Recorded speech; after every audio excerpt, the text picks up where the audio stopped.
Shalom Bapak Ibu terkasih. Shalom. Pagi hari ini kita akan memulai ibadah bersama dengan keluarga kita masing-masing. Marilah kita bangkit berdiri. Kita akan memulai dengan pujian PKJ 170. Terbitlah kini sang matahari.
Jemaat yang dikasihi Tuhan Yesus Kristus, bersama-sama marilah kita kuduskan ibadah minggu kita pada pagi hari ini dengan pengakuan yang demikian bahwa pertolongan kita datangnya dari Tuhan yang menciptakan langit dan bumi dan yang selalu setia terhadap seluruh ciptaannya. Amin.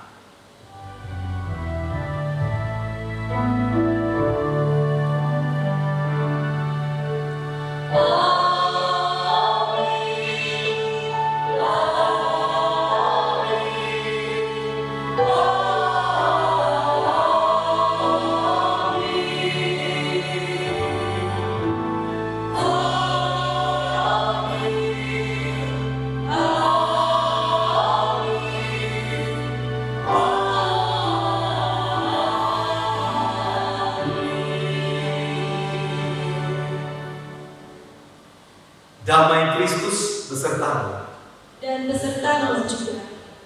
Silakan duduk.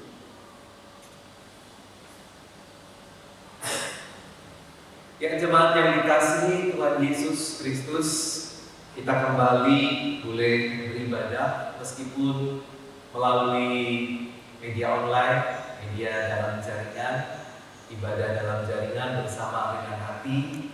Saya harap Bapak Saudara masih tetap bersabar, masih bisa menikmati ibadah ini di tengah-tengah kondisi pandemi COVID-19 yang belum berakhir. Tetap semangat. Nah jemaat yang dikasihi Tuhan Yesus Kristus, kalau dihitung-hitung berapa banyak ibu bapak saudara mendengarkan firman Tuhan?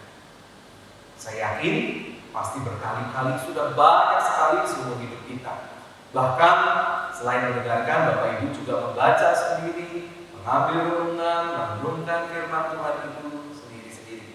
Nah, apakah Ibu Bapak merasakan selama pembacaan firman Tuhan yang begitu sering kita baca itu, hidup kita dibaharui oleh sang firman itu? Nah, kita nanti akan bersama-sama mempelajarinya, mengulasnya lebih jauh, mendalaminya, supaya sungguh-sungguh hidup kita itu diperbaharui, bukan hanya pola pikir kita, intelektual kita saja, pemahaman kita saja, tetapi ada beberapa aspek lain yang nanti akan disampaikan melalui firman Tuhan. Biarlah kita bersama-sama mempersiapkan diri dan tetap bersukacita dalam Tuhan. Amin.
Bapa yang begitu mengasihi kami sehingga tidak segan-segan selalu dan setiap saat memberikan sapaan-Mu melalui firman Tuhan yang boleh kami baca, melalui firman Tuhan yang boleh kami dengar, melalui sapaan-sapaan-Mu yang boleh kami alami ketika kami berdoa.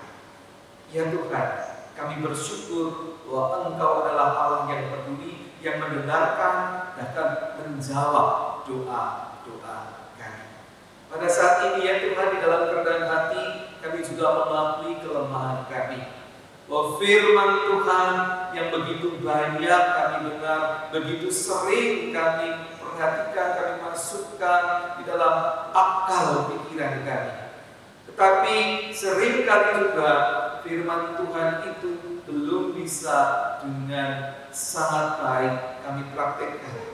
Itu nyata ya Tuhan, dari pikiran-pikiran kami yang masih saja berpikir tentang hal-hal yang tidak baik, berpikir hal-hal yang negatif, tidak memikirkan hal-hal yang positif, sehingga seringkali kami tidak bersyukur atas apa yang sudah dikerjakan oleh orang lain kepada kami. Firman-Mu belum membaharui hati kami, belum juga ya Tuhan membaharui perkataan kami, karena nyatanya beberapa kali melalui tutur kata kami menyinggung hati orang lain, membuat orang lain terluka. Ditambah di dalam kondisi sosial media yang berkembang ini, pikiran kami juga bisa kami sampaikan melalui WA, melalui Facebook, dan kemudian sekarang tangan kami juga berdosa melalui apa yang kami ketik, apa yang kami sharingkan, yang menunjukkan pola pikir kami dan terkadang masih menyakitkan hati orang lain. Apalagi tindakan-tindakan kami belum seluruhnya sempurna seperti yang sudah Tuhan tunjukkan. Padahal Engkau begitu mengasihi kami, mati untuk kami, dan bangkit untuk kami. Karena itu ya Tuhan, di dalam kerendahan hati kami memohon pengampunan-Mu, melayakkan kami untuk melanjutkan ibadah ini dengan ampunan dan anugerah-Mu di dalam Tuhan Yesus Kristus. Amin.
Bagi jemaat yang sudah mengaku dosanya di hadapan Tuhan, mari bersama-sama kita berdiri. Jemaat yang di rumah juga bisa berdiri. Mari bersama-sama kita menerima berita anugerah dari Tuhan.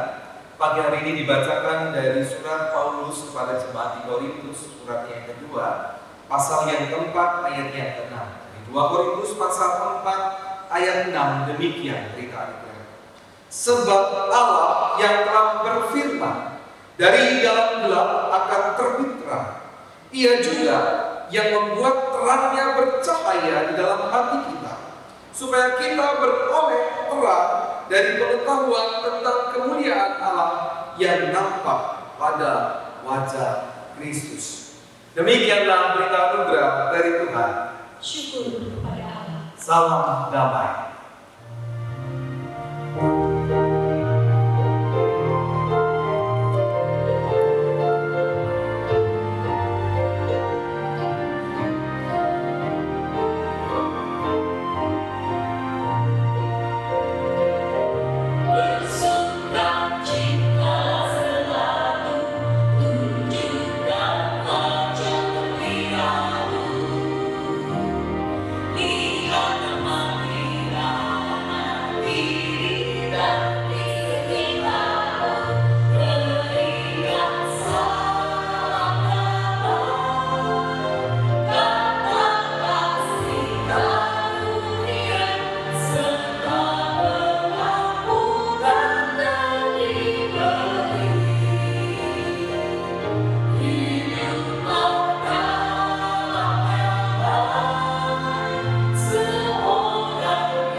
Mari bersama-sama kita persiapkan diri kita untuk menyambut firman Tuhan.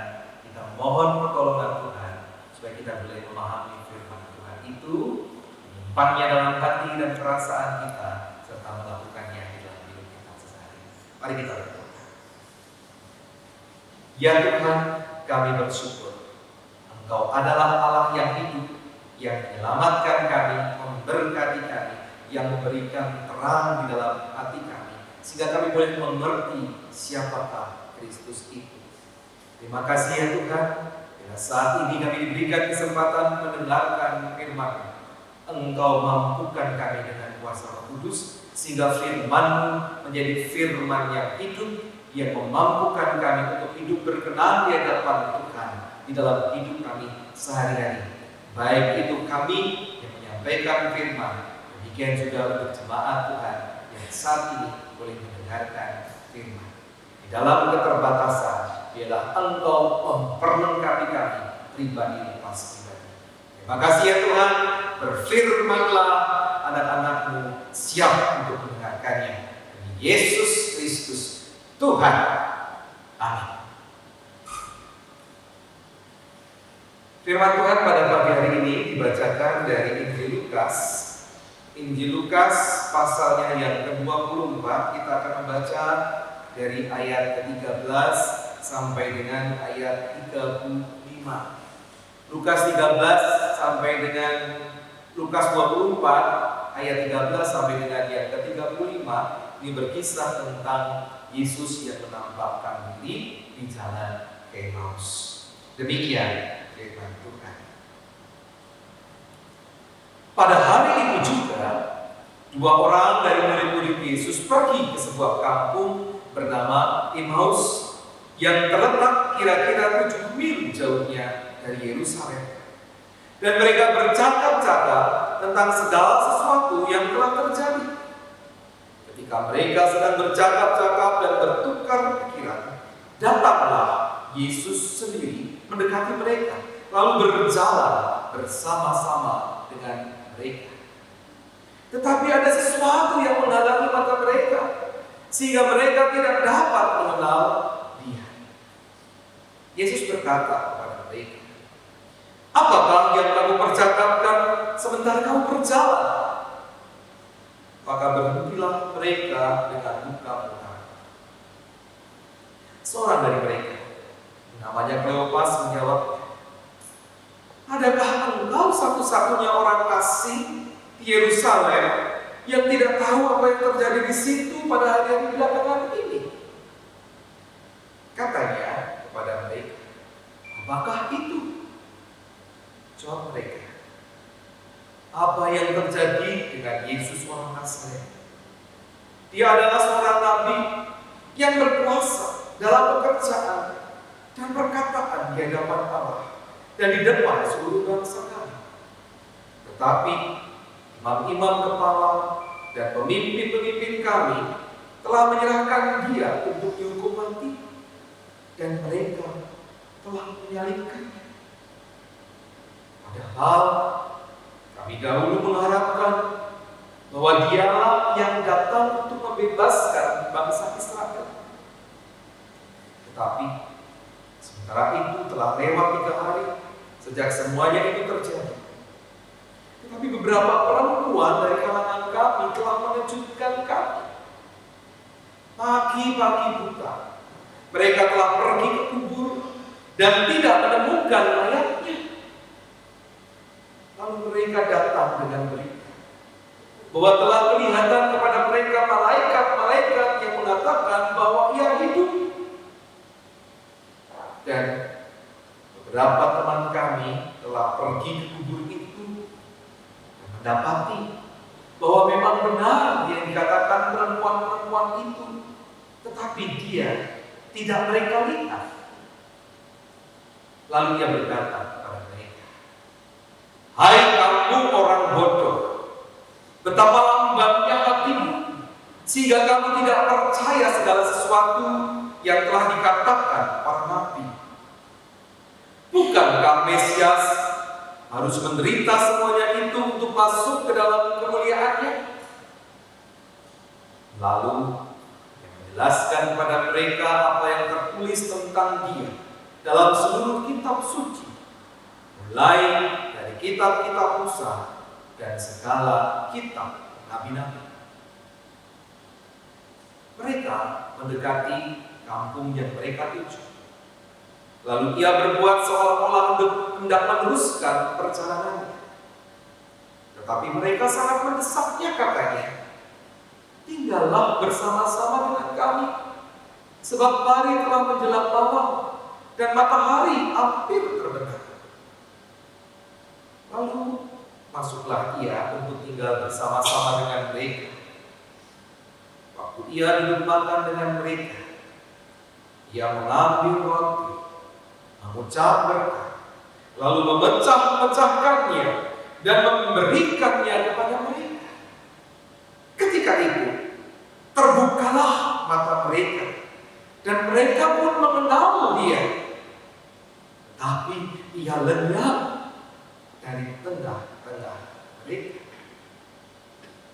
Kata mereka seorang kepada yang lain, "Bukankah hati kita berkobar-kobar ketika ia berbicara dengan kita di tengah jalan dan ketika ia menerangkan kitab suci kepada kita?" Lalu bangunlah mereka dan terus kembali ke Yerusalem. Di situ mereka mendapati ke-11 murid itu. Mereka sedang berkumpul bersama-sama dengan teman-teman mereka.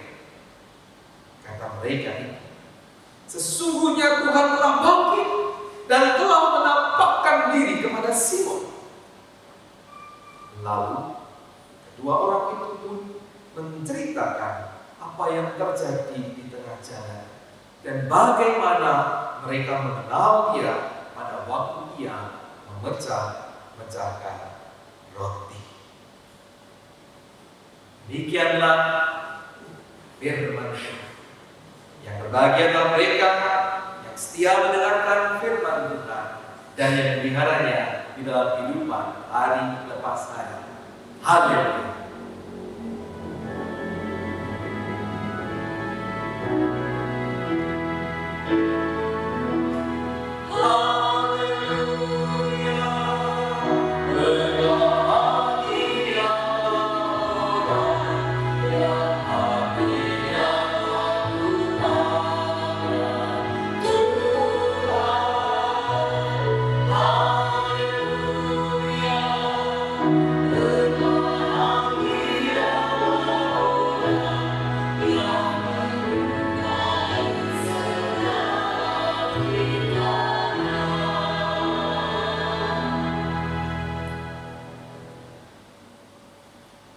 Shalom, jemaat yang dikasihi Tuhan Yesus Kristus. Shalom. Shalom. Ya, kita berada di ibadah terakhir di bulan April. Harapan kita bersama-sama, kalaupun bulan Mei terpaksa masih dilanjutkan seperti ini, semoga ya awal bulan Juni kita sudah bisa beribadah tatap muka seperti biasa. Itu harapan saya, ya. Semoga itulah yang terjadi. Jemaat yang dikasihi Tuhan Yesus Kristus, tema firman Tuhan pada pagi hari ini adalah hidup yang dibaharui oleh Sang Firman. Hidup yang dibaharui oleh Sang Firman.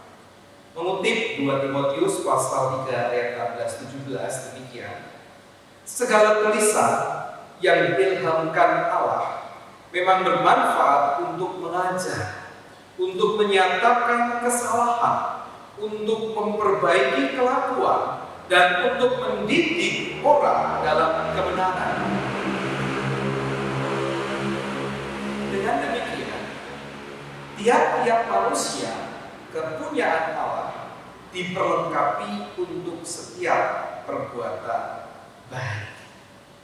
Nah, pembaharuan itu bisa terjadi kalau dalam 2 Timotius tadi karena kita mau mengalami ajaran atau didikan dari Tuhan. Kemudian ada peringatan-peringatan, nasihat-nasihat supaya kesalahan-kesalahan yang pernah kita kerjakan kerjakan tidak kita kerjakan lagi, dan dengan demikian itu memperbaiki kelakuan kita dan tetap terus membimbing kita hidup di dalam kebenaran. Dan untuk semua itu, itulah perlengkapan kita menjadi pribadi-pribadi yang berkenan di hadapan Tuhan, pribadi-pribadi yang selalu berbuat baik. Nah, bagaimana caranya firman Tuhan itu bisa memperbarui kehidupan kita? Ada sebuah lagu sekolah minggu. Barangkali ingat Bapak Ibu, ada anak sekolah minggu, adik-adik yang di rumah bersama dengan orang tua bisa nyanyi bersama dengan Pak David. Lagunya gini: baca kitab suci, doa tiap hari, doa tiap hari, doa tiap hari. Baca kitab suci, doa tiap hari kalau mau tunggu. Kalau mau tunggu, kalau mau tunggu, glory haleluya. Baca kitab suci, doa tiap hari kalau mau tunggu. Nah, baca kitab suci, doa tiap hari kalau mau tunggu. Adik-adik, anak-anak ini yang bersama dengan orang tua sudah melakukan itu kan? Membaca Alkitab tiap hari, kemudian berdoa bersama-sama dengan papa mama, dan kalian bisa bertemu. Apakah orang tua, ayah bunda kalian juga memberikan contoh yang sama? Membaca Alkitab, kemudian berdoa tiap hari dan merasakan pertumbuhan ini. Ibu bapak saudara, jemaat yang dikasihi Tuhan, itu adalah bagian dari pendidikan kita bersama dengan anak-anak supaya bisa bertumbuh di dalam Tuhan. Ada seorang tokoh pedagogi atau ahli pendidikan yang bernama Benjamin S. Bloom. Benjamin Bloom begitu. Dia membagi atau menyampaikan ada 3 wilayah dari pendidikan, ada 3 domain pendidikan. Yang pertama, pendidikan itu harus mengolah kognitif. Apa itu? Pengetahuan, pola pikir, hikmah.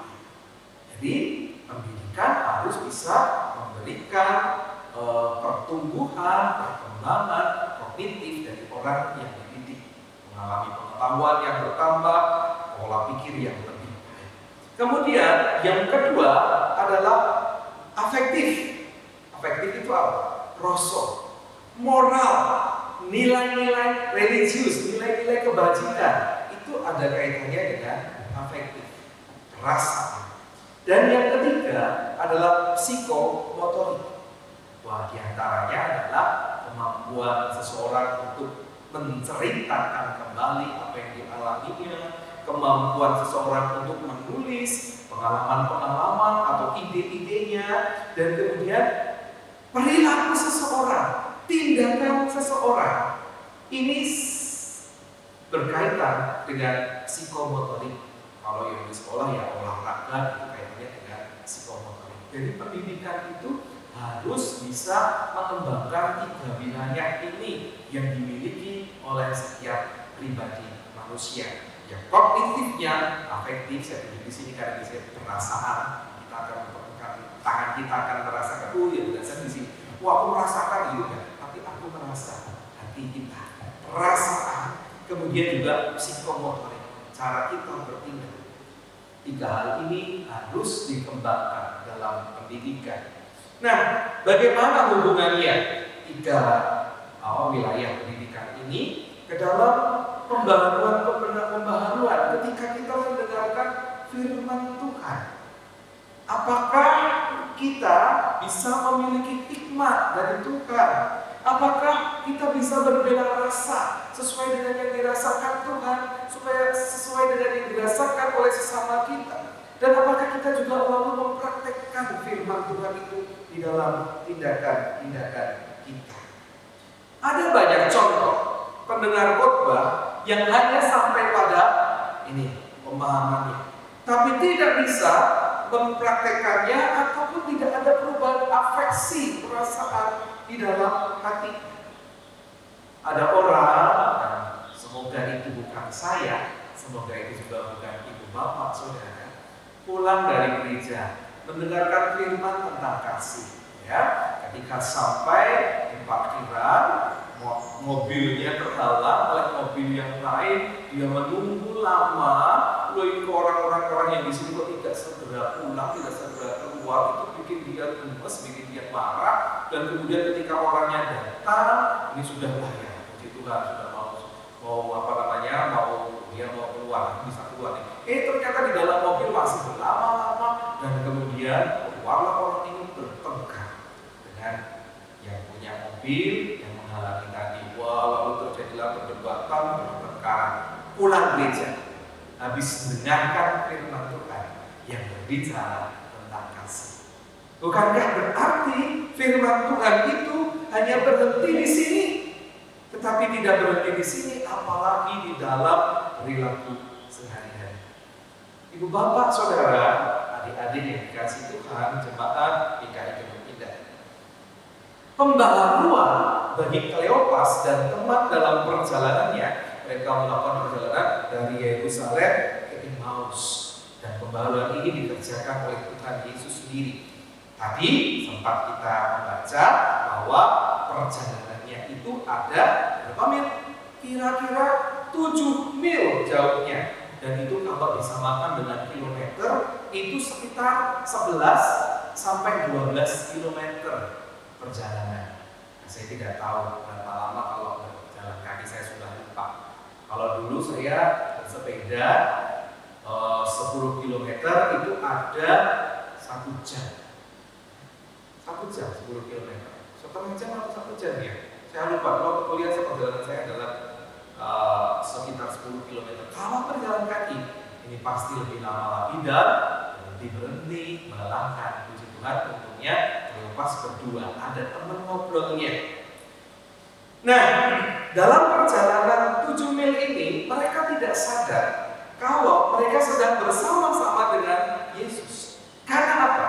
Karena fokus pada pola pikir yang lama. Mereka sedang galau. Kalau apa? Soal kebangkitan Tuhan Yesus. Benar gak sih Tuhan Yesus bangkit? Tapi kok gak ada yang cerita ya? Memang sih dikatakan mayatnya gak ada, tetapi gak ada yang ketemu. Ya kalau cerita ketemu, benar ketemu atau cuma ngawur, cuma menghayal. Jadi murid-muridnya ini sedang galau. Mereka kecewa. Karena apa? Mereka gagal membuat guru mereka, Yesus Kristus, Nabi mereka yang ajaib itu menjadi pahlawan untuk bisa menumpas penjajahan orang Romawi pada waktu itu. Tapi ternyata guru mereka harus mati disalib, dan mereka masih bingung, benar nggak ya Yesus itu bangkit? Mereka belum mengalami pembaharuan dalam pola pikir mereka. Nah, lalu dalam percakapan itu kemudian Tuhan Yesus sempat menegur mereka sebagai orang yang bodoh, anoitos, lambat dalam mengerti, orang yang tidak memahami dengan cepat. Ketika orang lain berkata begini, ketika firman Tuhan menyampaikan begini, mereka tidak bisa merangkainya menjadi sesuatu yang menguatkan kehidupan mereka, pemahaman mereka. Pemahaman mereka masih berkisah tentang Yesus yang adalah pahlawan pergerakan. Padahal Yesus baru mengajar, ini loh kitab suci, dari kitab-kitab Musa, kitab para nabi, dijelaskan semua bahwa Mesias ini memang harus menderita untuk kebebasan umat manusia, keselamatan yang lebih daripada kemerdekaan atas Romawi, keselamatan untuk seluruh umat manusia, tidak terbatas hanya untuk orang Yahudi yang hidup pada masa itu. Kemudian kognitif mereka diperbarui, ya, tapi ini belum sampai pada sesuatu yang betul-betul diterima, tetapi hanya masuk begitu saja. Pembaharuan pemahaman itu, hikmat Allah sudah mulai masuk, tetapi belum belum tersimpan di dalam hati, karena mereka masih memperkumpulkan informasi ini benar atau tidak. Dan itulah yang terjadi sampai saat ini. Sebagian besar umat manusia belum bisa menerima hikmat Allah ini. Ada orang-orang yang bahkan menganggap mereka yang percaya bahwa Yesus itu mati, bahwa Yesus itu bangkit, bahwa Yesus adalah Tuhan, ini adalah orang-orang yang kafir. Karena apa? Mereka masih hidup dalam pemahaman-pemahaman lama, belum dibaharui oleh Sang Kristus, belum dibaharui oleh Roh Kudus. Baru kemudian, Bapak, Saudara, adik-adik, sesudah mereka melihat Yesus, mereka tidak tahu namanya, nggak kenal mungkin ya. Mereka melihat tamu itu memecahkan roti, terbukalah kesadaran mereka, mengkonfirmasi atau meneguhkan kembali bahwa apa yang dirasakan sepanjang perjalanan itu, ketika mereka mendengar penjelasan Yesus, hati mereka berkobar-kobar. Ini mencapai yang tadi sudah dibarui kognisinya, pengertian pemahamannya, kemudian diterima. Karena menyadari betul bahwa yang bersama-sama dengan mereka adalah Yesus. Dan hati mereka sudah mulai terafeksi. Firman Tuhan, keberadaan bersama dengan Tuhan Yesus dan apa yang disampaikan oleh Tuhan itu masuk ke dalam hati mereka. Mereka mencapai pembaruan hati. Rasa bela rasa Tuhan ini dirasakan oleh dua orang yang dalam perjalanan. Nah, pertanyaannya, sekian jauh, sekian banyak firman Tuhan, saudara-saudara, pernahkah satu kali atau beberapa kali dalam kehidupan saudara-saudara itu tergerak ketika mendengarkan firman Tuhan? Hatinya merasa yes, merasa dikuatkan, merasa diteguhkan, merasa punya semangat. Memang mungkin tidak selalu, tetapi kalau ibu bapak saudara sekali mengalami itu, berarti selain kognisi, afeksi ibu bapak saudara juga sudah mulai berkembang, terbangun pada waktu itu. Dan akhirnya apa? Dua orang ini yang sudah berjalan jauh, berjam-jam, tengah malam, atau sudah mereka sampai di Emmaus itu sudah malam. Dan mereka kemudian punya semangat kembali untuk balik, untuk kembali ke Yerusalem. Mereka rela menempuh perjalanan 11 sampai 12 km lagi untuk berbagi sukacita ini, untuk meneguhkan bahwa memang Tuhan Yesus sudah bangkit. Kemampuan untuk berjalan ini berarti memasuki lapis dari psikomotorik. Jadi firman Tuhan tadi diterima secara akal budi, kemudian dirasakan dan mendorong mereka untuk melakukan, bahkan untuk berkorban. Bukankah besok bisa? Mereka gak perlu capek, istirahat dulu, besok baru ke Yerusalem lagi. Tapi ini tidak. Mereka rela berkorban karena ini perintah yang sungguh-sungguh menyukacitakan mereka. Mereka ingin berbagi, mereka rela susah-susah untuk menyampaikan berita sukacita. Jemaat yang dikasihi Tuhan, seberapa banyak dari kita sudah mempraktekkan firman Tuhan? Demikian juga keadaan saat ini, di mana situasi Indonesia masih dilanda COVID-19, banyak bidang membutuhkan perhatian kita. Apakah firman Tuhan tidak berbicara? Apakah firman Tuhan tidak berbicara bagi kita pribadi-pribadi supaya menjadi berkat? Bersyukur kalau jemaat Tuhan mengambil rencana-rencana untuk menjadi berkat itu. Tetap terus kerjakan, namun dengan hati-hati, dengan waspada. Lakukanlah itu supaya firman Tuhan masih mengasihi itu dipraktekkan. Masih mengasihi itu juga ditunjukkan melalui bela rasa kita, melalui kesadaran kita untuk mengapresiasi apa yang dikerjakan oleh saudara-saudara kita. Apa yang dikerjakan oleh pelayan-pelayan Tuhan. Ya, setiap minggu berganti harus mempersiapkan diri. Ada banyak yang terlibat dan bahkan Bapak Ibu kalau perhatikan ada banyak pribadi-pribadi yang menyanyi di sana beberapa kali. Proses rekaman yang tidak sebentar. Terus Ibu di sini sudah berapa kali? Ya, sudah ada 2 kali gitu ya. Dan mungkin nanti akan lebih banyak. Pribadi-pribadi yang merelakan dirinya untuk melayani. Tapi ingat, janganlah itu hanya menjadi sesuatu yang aku mengerjakan ini. Tetapi jadikanlah itu sebagai sesuatu yang membuat kita bertumbuh. Puji Tuhan, aku bisa terlibat dalam pelayanan. Aku mau memberikan yang terbaik. Meskipun barangkali tidak maksimal karena keadaan, karena kondisi. Meskipun barangkali ada orang-orang yang kemudian memberikan saran, nasihat dan sebagainya, menjadi masukan-masukan yang baik. Biarlah kita dibantu melalui setiap firman Tuhan. Saya tidak bisa menyampaikan apa yang harus Ibu Bapak sudah lakukan setiap firman Tuhan disampaikan. Tetapi perenungan Ibu Bapak sendiri akan memampukan Ibu Bapak untuk melakukan, untuk menindaklanjuti firman Tuhan. Bersyukurlah karena Tuhan berkenan menyapa kita.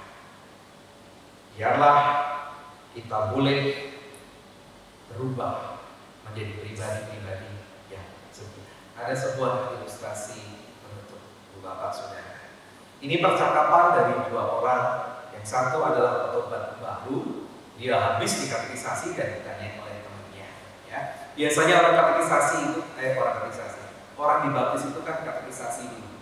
Ya. Dan kemudian ditanya oleh temannya, wah selamat ya, kamu sudah dibaptis, sudah menjadi lahir baru, sudah menjadi anak Tuhan. Saya mau tanya dong, oh ya, kamu tahu nggak nama murid-murid Yesus itu siapa aja? Siapa ya? Yang aku tahu Petrus, siapa lagi? Yohanes, siapa lagi?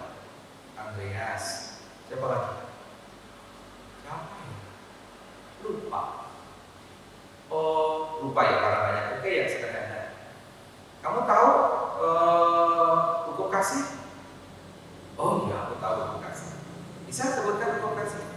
Ya, kasihlah Tuhan Allahmu dengan segenap hatimu dan dengan segenap jiwamu. Kok gitu aja? Oh, itu kurang lengkap. Nanti baca lagi ya teman-teman. Terus satunya lagi apa? Kasihlah manusia. Oh, bagus. Ya, sedikit banyak kamu sudah. Terus kalau kamu tahu Abraham, Ishak, Yakub itu istrinya Abraham siapa? Nggak tahu. Istrinya Ishak siapa? Nggak tahu. Istrinya Yakub siapa? Nggak tahu. Gimana sih? Jadi orang Kristen kok nggak tahu? Banyak loh yang harus kamu pelajari. Kamu nggak tahu. Ya memang sih kata yang dibaptis ini. Saya ini jadi orang Kristen banyak nggak tahunya. Banyak hal ilmu pengetahuan tentang Kristen itu aku tidak tahu. Tapi yang aku tahu, aku dulu orangnya kasar. Ya. Sama istri aku suka marah-marah, suka bentak-bentak. Bahkan kadang-kadang aku suka main tangan, bukan cuma istriku, anakku juga begitu kan. Tapi ketika aku terima Yesus, ketika aku jadi orang Kristen, aku belajar untuk tidak melakukannya dan aku rasa aku sampai sekarang sudah berhasil mengurangi sedikit hal yang dulu kasaran yang aku kerjakan. Aku sekarang sudah belajar untuk berkata-kata yang baik, menghargai istriku dan anakku sehingga keluarga kami sekarang menjadi lebih nyaman, lebih terasa damai. Yang aku tahu seperti itu. Nah kemudian temannya lalu ini ya, seharusnya menjadi orang Kristen memang bukan hanya diperkaya pengalaman kognitifnya, ilmu pengetahuannya, tetapi juga diperkaya, dikembangkan juga afeksinya, perasaannya yang berkembang menjadi lebih baik, perilakunya menjadi pribadi yang lebih baik. Biarlah jemaat kita ini tidak menjadi pribadi-pribadi yang seperti itu, sehingga tutur katanya, ide-idenya, pendapat-pendapatnya adalah pendapat-pendapat yang boleh menyemangati, yang boleh menguatkan, sehingga kita akan saling didukung satu dengan yang lainnya. Masa pandemi COVID-19 butuh dukungan, sampaikanlah hal-hal yang baik, hal yang menguatkan, sehingga kita bisa melewati ini dan di akhir nanti kita bisa bersyukur kepada Tuhan. Inilah makna kebangkitan yang mengubahkan kehidupan kita. Lakukanlah, Tuhan berkati. Amin. Anggota jemaat dipersilakan berdiri. Marilah dengan sikap tegak kita bersama dengan umat Allah di masa lalu, masa kini dan masa depan, mengingat pengakuan pada baptisan kita menurut pengakuan iman rasuli yang berbunyi demikian. Aku percaya kepada Allah, Bapa yang Maha Kuasa, Hari langit dan bumi, dan kepada Yesus Kristus, Anaknya yang tunggal Tuhan kita, yang dikandung daripada Roh Kudus, lahir dari anak darah Maria, yang menderita sengsara di bawah pemerintahan Pontius Pilatus, disalibkan, mati dan dikuburkan, turun ke dalam kerajaan maut, pada hari yang ketiga bangkit dari antara orang mati, naik ke surga, duduk di sebelah kanan Allah, Bapa yang Maha Kuasa, dan dari sana Ia akan datang untuk menghakimi orang yang hidup dan yang mati. Aku percaya kepada Roh Kudus, gereja yang kudus dan am, persekutuan orang kudus, pengampunan dosa, kebangkitan orang mati, dan hidup yang kekal. Amin. Dipersilahkan duduk. Halo Bapak Ibu, saudaraku semua yang terkasih yang saat ini berada di rumah masing-masing. Halo. Mohon perhatiannya sebentar untuk warta lisan pada pagi hari ini, Minggu 26 April 2020. Yang pertama kami ucapkan terima kasih dalam suasana tanggap darurat COVID-19 di mana kita harus saling menjaga jarak. Kita patut bersyukur karena kita masih bisa beribadah dengan model ibadah daring atau dalam jaringan bersama dengan hati. Untuk itu majelis jemaat mengucapkan terima kasih bagi anggota jemaat dan keluarganya yang saat ini telah bersama-sama beribadah bersama kami di rumah masing-masing, di mana ibadah kali ini dilayani oleh Bapak Pendeta David Kristianto. Yang kedua yaitu kegiatan sepekan sehubungan dengan physical distancing atau menjaga jarak agar kita bisa bersama-sama memutus mata rantai penularan COVID-19, maka seluruh kegiatan gereja dari latihan paduan suara, persekutuan majelis, persekutuan komisi usia lanjut, persekutuan komisi dewasa, persekutuan wilayah, dan persekutuan remaja ditiadakan. Sedangkan sekolah minggu bisa bergabung dalam ibadah daring bersama dengan hati. Yang ketiga, persembahan ibadah. Sebagai wujud ucapan syukur jemaat, kami percaya anggota jemaat rindu untuk tetap memberikan persembahan kepada Tuhan selama masa ibadah diselenggarakan dengan model dalam jaringan. Anggota jemaat dapat tetap memberikan persembahan dengan cara yaitu 1. Menyimpan sampul persembahan yang tentunya sudah diisi ya Bapak Ibu, dan menambahkan catatan tanggal ibadah, lalu menyerahkannya dalam ibadah tatap muka terdekat, atau 2. Menghubungi majelis jemaat yang bertugas di wilayah untuk mengambilnya. Adapun penatua yang bertugas untuk itu adalah 1. Untuk wilayah Korintus, penatua Stefanus Santono. Untuk wilayah Kolose, penatua Deni Gandawijaya. Untuk wilayah Efesus, penatua Misni Yulianti. Atau dengan cara yang ketiga, yaitu mengirimkan melalui transfer ke rekening GKI Timur Indah rekening Bank Mandiri atas nama Trianto Herlambang dengan nomor rekening 1350117137587. Saya ulangi, atas nama Trianto Herlambang dengan nomor rekening 1350117137587. Yang selanjutnya berita duka. Telah berpulang ke rumah Bapak kita di surga, yaitu saudara kita Bapak Hadi Ciptono dengan alamat Kapas Utara 3. Meninggal dunia pada hari Jumat 17 April 2020 dan telah dikremasi pada hari yang sama di krematorium Kedungulu. Segenap jemaat dan majelis jemaat mengucapkan turut bersimpati sedalam-dalamnya bagi keluarga yang ditinggalkan. Yang selanjutnya, dalam suasana physical distancing, segenap majelis jemaat diundang menghadiri persidangan majelis physical distancing pada hari Selasa 5 Mei 2020 pukul 19 waktu Indonesia Barat di gedung gereja dan akan dipimpin oleh Penatua Susanto.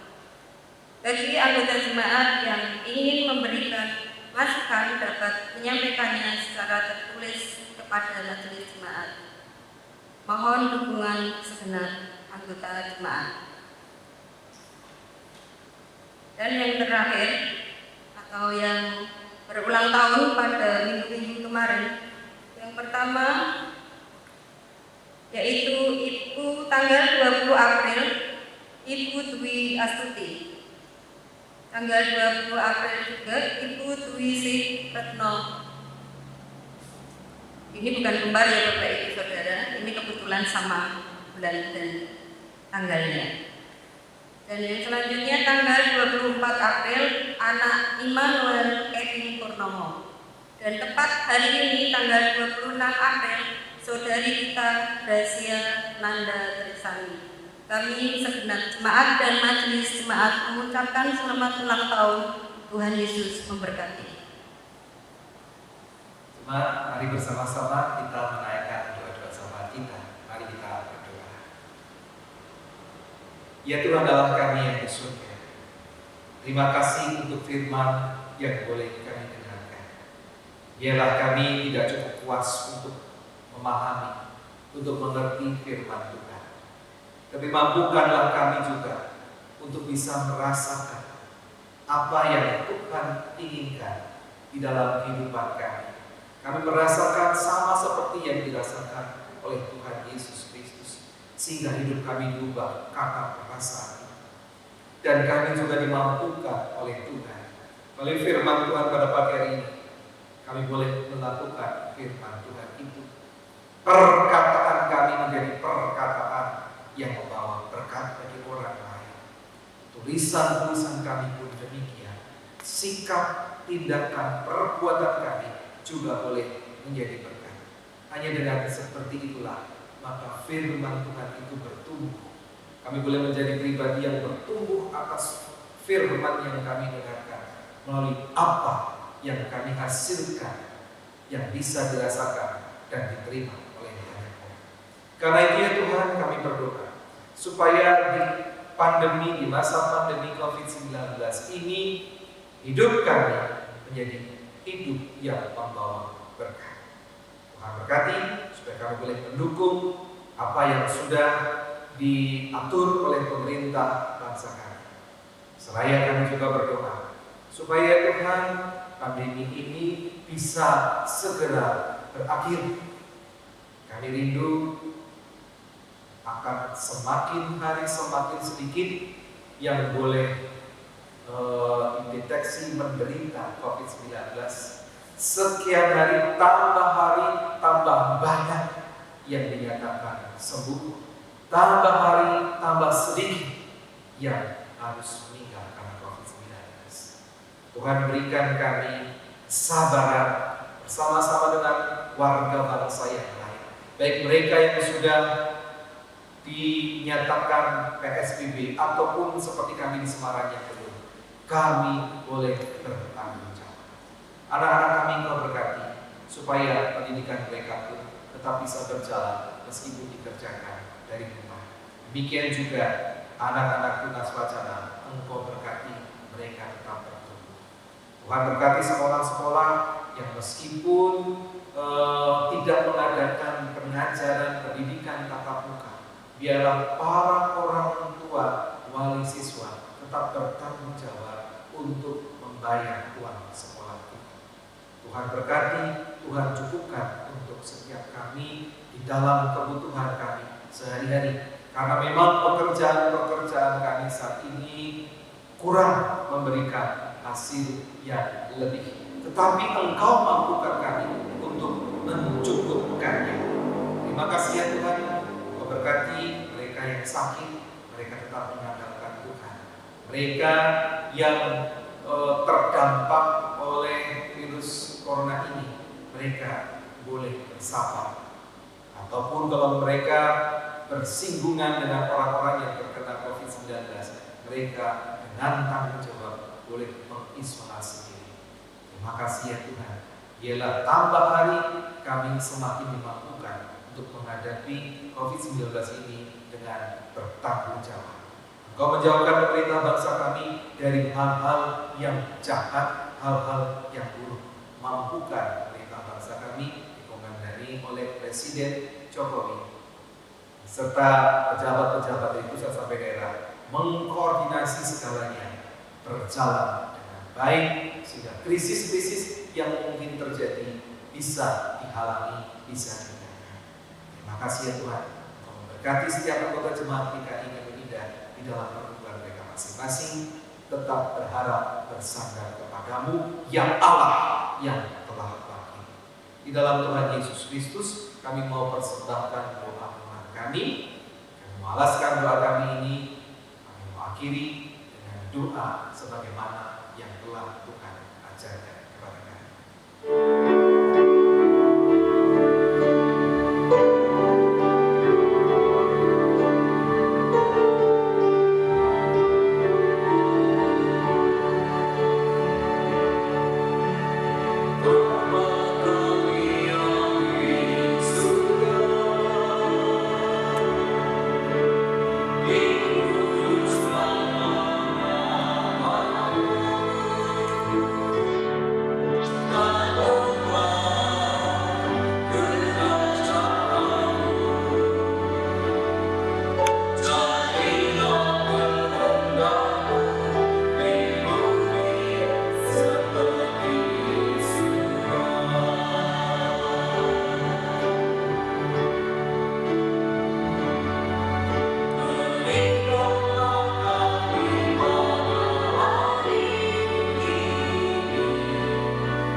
Marilah kita akan memberikan persembahan kepada Tuhan.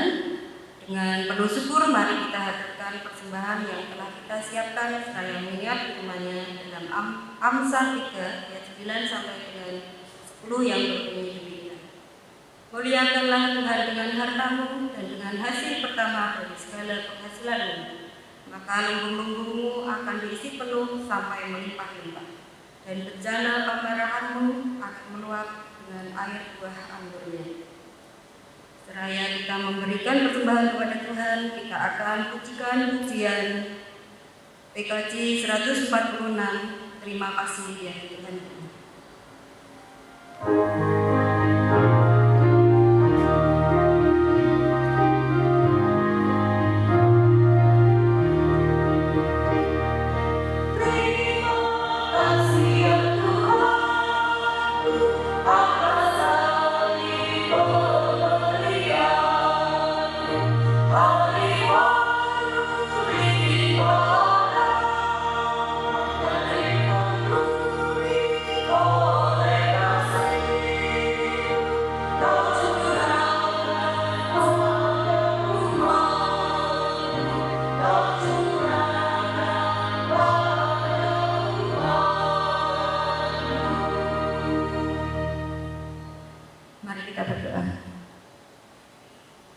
Tuhan Allah Bapa kami yang bertata dalam kerajaan surga yang mulia, kami mengucap syukur Bapa untuk pagi hari yang indah ini. Bapa masih setia memberkati kami, terkhusus di hari-hari yang dimana kami merasa ketakutan oleh karena virus corona yang sedang mewabah di negara kami bahkan di dunia ini.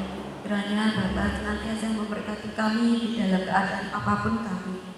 Dan hingga pada pagi hari ini Bapak memberikan kami kesempatan untuk memberikan persembahan kepada Tuhan. Kiranya Tuhan mau menerima akan persembahan kami untuk kelebaran kerajaan-Mu di tempat ini, dan berikan majelis yang mengelola akan persembahan ini untuk takut akan Tuhan, dan berkati kami ya Bapa di surga yang sudah memberikan persembahan ataupun yang belum bisa. Kiranya Engkau yang senantiasa memberikan berkat kepada kami, hingga kami bisa memberikan yang terbaik untuk kemuliaan nama Tuhan. Berkati kehidupan kami Bapa, berkati pelayanan kami, berkati kami semuanya. Dalam nama Tuhan kami Yesus Kristus kami berdoa dan mengucap syukur. Haleluya, amin.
Jemaat yang dikasihi Tuhan Yesus Kristus, biarlah ibadah ini dan kemudian firman Tuhan yang sudah kita dengar bersama-sama memotivasi kita untuk bisa kita bertumbuh, bukan hanya pemahaman akan firman Tuhan secara kognitif, tetapi juga secara afektif, perasaan kita, dan juga tindak lanjut secara psikomotorik apapun yang akan kita kerjakan dalam kehidupan kita bisa kita kerjakan menjadi berkat dan kemuliaan bagi nama Tuhan.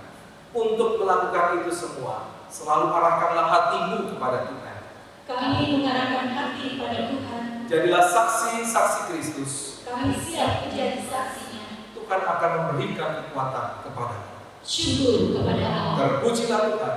Kini dan selamanya. Sekarang pulanglah dan terimalah berkat Tuhan. Kasih Tuhan.